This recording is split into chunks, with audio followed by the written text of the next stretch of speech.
Hey guys, welcome back to Technique Tuesday. Super excited to share some concepts with you. What is tonal adjusting? You hear people talking about that. Is this a tonal technique? Is this a structural technique? So we want to talk about tonal adjusting and a concept called tone over bone. Absolutely. I think the first person that introduced this concept to me was Christopher Kent, and he talked about the division of techniques being tonal, segmental, global, and postural. And how does Syntropy fit into that? Well, it's all of those things. Mm-hmm. And really, why would any technique not be all of those things? A lot of times we think of tonal as being a light force or maybe an instrument-based adjusting, but really what it is, it's paying attention to the tone of the nervous system. And all techniques, whether it's a postural technique or whether it's a segmental technique like Gonstead, they are tonal in their effect, so it would behoove us to pay attention to what is actually happening with the tone of the person.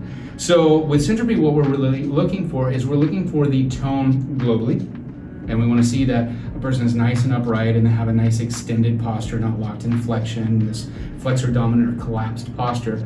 But also on a segmental basis, what we're looking for is that there's a nice fluidity, and we use what we call a wave dynamic palpation.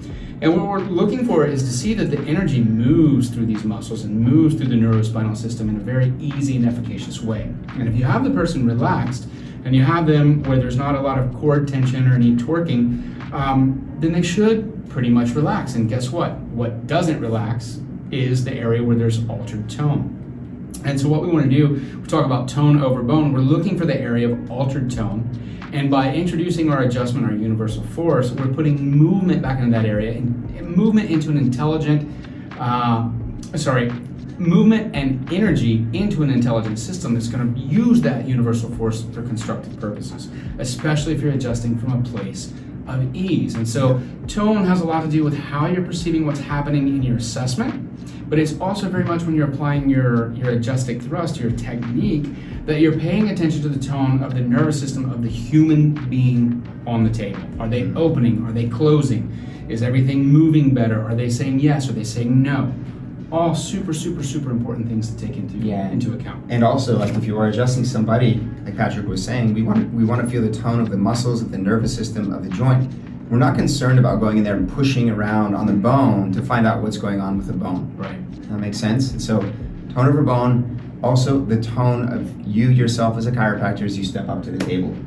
That just brought up another complete concept that's so important, I think, to close this video out, and that is a lot of students especially will have this concept of you're trying to palpate and you're looking for what you said, the bone, you're looking for the spinous, you're looking for the transverse, and you know what? They're different on people, and there are congenital anomalies, and we don't need to line up the transverse or the spinous. Remember Reggie Gold saying we're not lining up the bones, we're lining up the holes in the bones, and only innate knows where those are. Yes. So by learning to read that muscle tone and that muscle tension, there's very specific muscles in each segment, and as you build up your skill set on that, you would be absolutely amazed when you can find what the innate intelligence of the body is actually trying to do, rather than what our educated minds are trying to do, lining up spinuses. Yeah. So I hope that's helpful. Golden. And we'll see you again next week. Give it a shot, guys. Let us know how it goes.